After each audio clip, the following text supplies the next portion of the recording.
Hi everyone, I'm Maggy Martinez and welcome to the Hot Seat Interview. Today with us we have Republican leader and businessman David Hamrick and Pastor Daunta A. He's a state member for the Democratic Party of Georgia. Today we will be discussing Trump's cut to Medicaid. How this affect your family?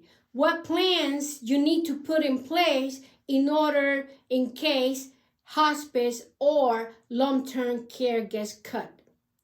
Not only that, how Republicans and Democrats will face the coming midterm election 2026.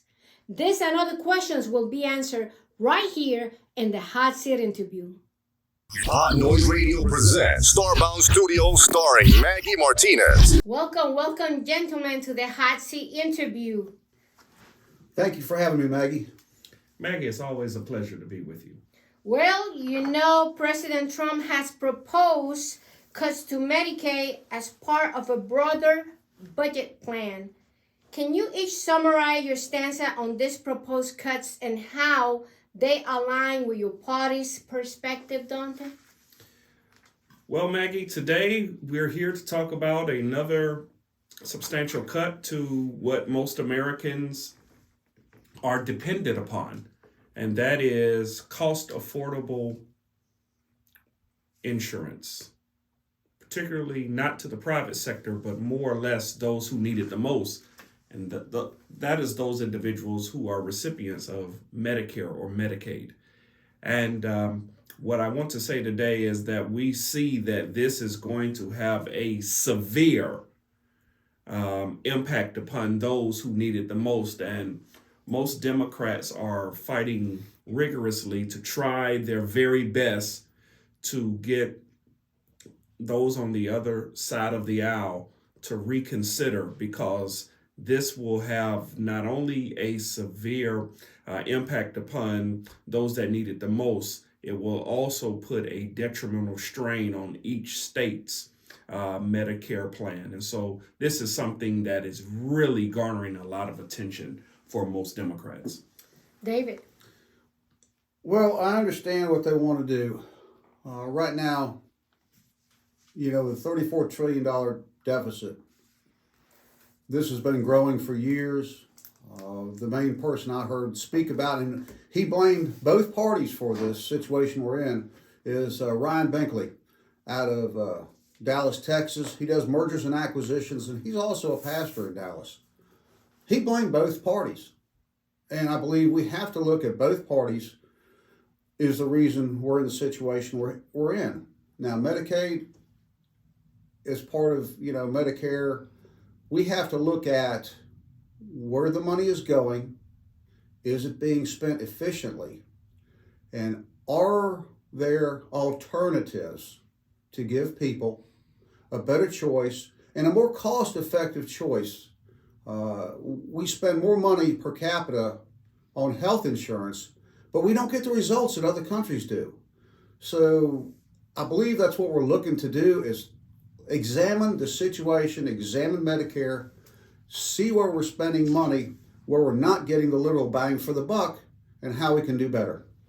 Well, right now, Medicare is not an issue. It's Medicaid, and states are going to be suffering a lot if we see all these cuts coming. Well, our panel will be Wednesday at 8 p.m. on YouTube and on demand. So don't forget to click the button, subscribe, and click that little bell so you are aware when are we going on the air.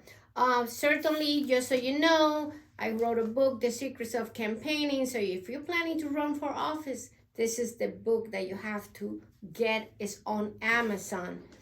Well, David, many conservatives argue that Medicaid spending is unsustainable and that reform is needed to curb further fund. How do you see the proposed cuts benefit the economy? Well, overall, and the bill just passed yesterday, and it passed along party lines. Literally all the Republicans voted to pass it, the Democrats didn't. And it was, you can look at it as a victory for literally House Speaker Johnson and President Trump. Now, the proposal, they're looking for $880 million. These is necessary to, number one, curb inflation, and number two, also offset the 2017 tax cuts that are set to expire in 2025. Now, I know proposals are one thing, facts being another. And Medicaid has found $100 million of improper spending.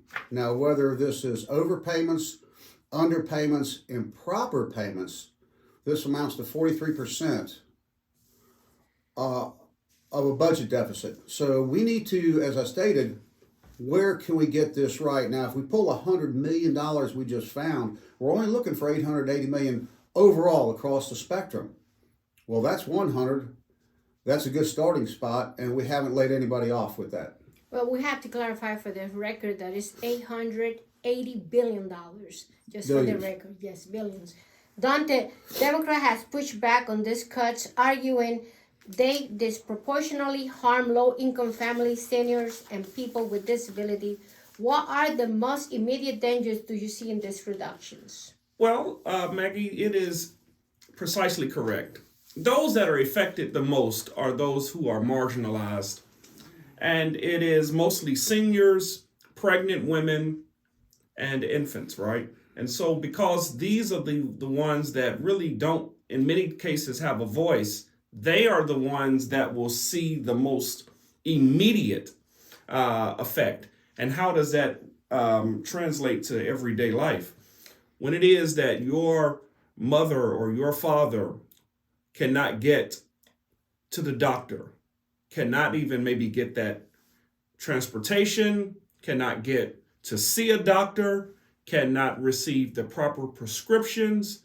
If it is that pregnant woman, that pregnant sister of yours or aunt or cousin or whoever it is, cannot get the essentials that's needed for a healthy childbirth.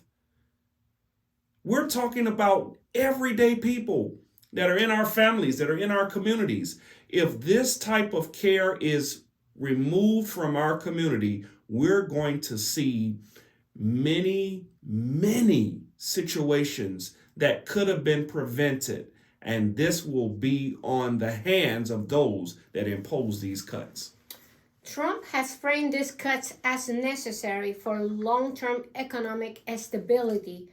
As a matter of fact, all these cuts is supposed to happen in 9 years. Do you believe this middle ground where cost-cutting reform can be made without significantly harming vulnerable populations? And the question goes first to David. If it's applied correctly, yes. Any program in proposition is always theory. This is what it looks like on paper. But when it plays out, what are the results? We cannot get over politicized in certain programs. What we need to do is make sure we put the American citizens first. Now, Medicaid has paid statistically pretty much for almost half the births in the U.S. Now, the Republicans have put forth that they do not want to cut the programs. However, they want to reevaluate who's getting paid, where we're getting paid at. And I look at the drug costs. We have a very highly regulated industry, which you have a lot of middlemen we need to take out of the equation, which will lower the cost to Medicaid, which will lower the cost to the consumer.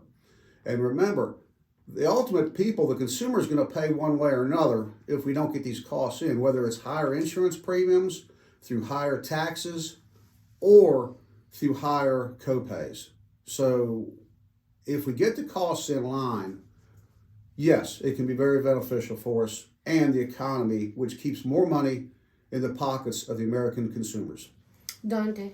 The problem that we always look to do, or the problem that we always look to solve, is to remove it from those that need it the most. Why not, to David's point, do what some Democrats did years ago? Reevaluate and cap how much these pharmaceutical companies can charge for prescription drugs. And by doing that, I think you have a better chance of putting more money back into the pockets of the American people, particularly when you look at the cost of insulin, how it was one of the highest prescription drugs out of pocket costs, whereas we went in and looked at how we could cap how much that they could charge so that it ultimately put more dollars back into the pockets of the American people. I don't see why we can't do that across the board with all prescription drugs, with how much hospitals and private and public organizations are charging. Rather than totally removing it from those who need it the most, why don't we consider doing that so that we can bring more dollars back into the pockets of the American people? Well, as I said, if we get rid of some of the regulations that are hurting and encumbering this operation, why does Pfizer, if they make a drug, how come you have so many middlemen taking a cut to get this drug to the consumer, to the hospital, to the doctor? We need to look at, shall we say, not removing all protections, but reevaluating the ones and get rid of how much duplication there is. David, some Republicans advocate for giving state more control over Medicaid funding. In the case of Georgia, the program doesn't reach the necessary population that needs Medicaid, and the program that he established is not really working. What is your take about that? Well, if we're talking about block grants, it's a double-edged sword. Like most of the stuff we talk about here on the hot seat, a lot of our programs and things we were discussed, they relate to other topics. Now, when we're looking at block grants, one of the best things about it is it's retroactive care. And I'll go back, say you're in January, you had a medical procedure. You weren't on Medicaid. You enroll in Medicaid in February under the block grant program. Your coverage is retroactive back to your procedures in January. Now, the good thing, that's one of the many good things about it. One of the bad things about it, block grants, it does not look at your population increase. And it also, if you have like we in Georgia just had a catastrophic hurricane, it does not allow for any of that. You actually have to break out your crystal ball literally to predict the future. So block grants, yes, it gives better local control. There's good points about it. They've been around since Richard Nixon. Well, Daunta, right now 80 million citizens benefit from Medicaid, but if we have these cuts, 15.9 million people will not have the benefit. So the question is, studies show that Medicaid is a lifetime for rural hospital, especially in state like Georgia. How will you see these cuts impact healthcare access in rural community? Where we have seen rural hospitals be a lifeline for many rural residents, it will increase time that it will take individuals to get to a hospital in rural communities. It may go from 25, 30 minutes to well over an hour, maybe 2 hours. And I want you to think about that just for a moment. What if it was that you could not receive care, get to a hospital in the event of an emergency for over an hour and a half to 2 hours? Just because it's not happening right here in our backyard, but it's happening maybe down the road in one of the small towns right here in our great state of Georgia, this will have a catastrophic effect upon residents who are living in the small towns of Georgia. Well, David, with 2026 election on the horizon, do you think these proposed cuts will help or hurt Republican candidates, especially in battleground states? Well, I'll say this. Steve Bannon has come out and sent a warning to the Trump administration, Elon Musk, because a lot of their voting base is rural. Remember, when we look at a lot of areas, and we can go back 200 years, the South is still agriculture, the North industrial.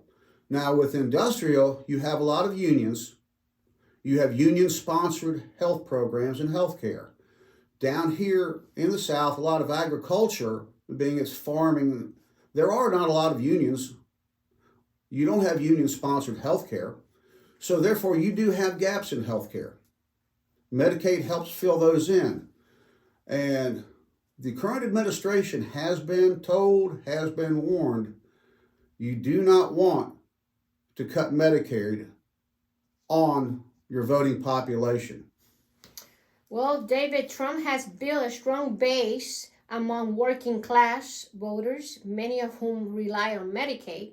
How do you reconcile these cuts with his promise to protect them? Well, hopefully we're going to see a reevaluation of Medicaid and the way it's administered and the way it's applied. Now, we do know that some Republican governors have expanded Medicaid in their states. Now, as I say that, they've also put in a trigger mechanism where if the federal government cuts funding, then they will also have no choice but to cut Medicaid. So it's a very, very slippery slope we're walking here. And as I stated, when Steve Bannon comes and tells the administration, hey, your voting base is out here, your voting base wants Medicaid, your voting base tells you don't mess with Medicaid. We need to pay attention because this could be costly in the 2026 elections if you double cross your voters. Well, Daunta, if Democrats regain full control of Congress, will your party push to expand Medicaid further? If so, how will you ensure it remains financially sustainable?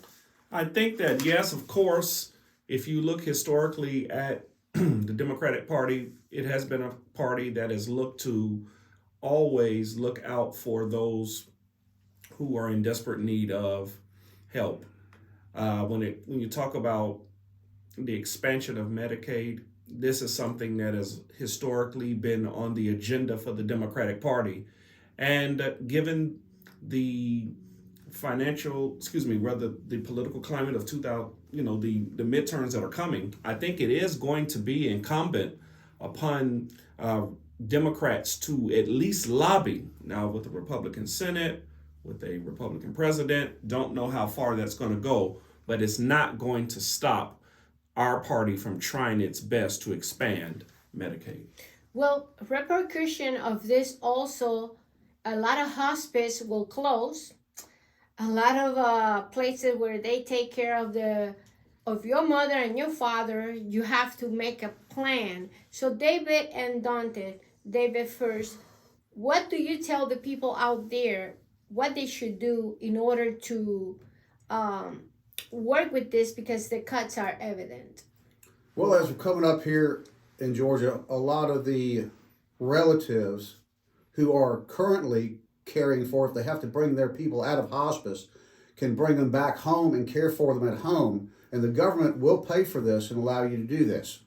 So that is one alternative. The second alternative we need to look at is what kind of assisted living care, and we've been looking at this for years, that's just a branch we need to look at and have people start planning now for the future. I would like to see the Affordable Care Act, and I mean people from both sides of the aisle get together and take the ACA one section at a time, review it, revamp it, and put it back out there so it's has more clarity in it and can better serve the citizens of the United States.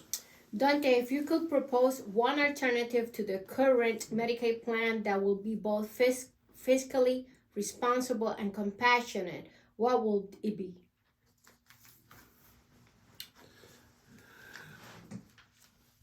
I know that this is not popular, but we've seen that in many other countries across the world, that the single payer option many times has been more cost affordable to its citizens than the privatized and even the government sponsored.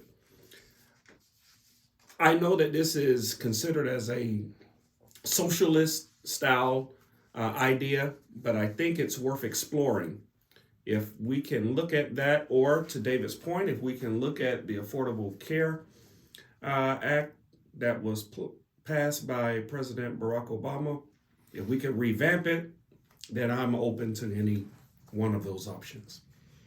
I heard somebody that works in Medicaid. She told me that if we ask people to pay for Medicaid, like let's say $80, that was her suggestion, then Medicaid doesn't have to put that much money. The federal government doesn't have to put that much money. I think it was a great idea. Instead of receiving everything free, to pay some of it or half of it, which it will not be that costly, because $80 a month, I think, is an alternative.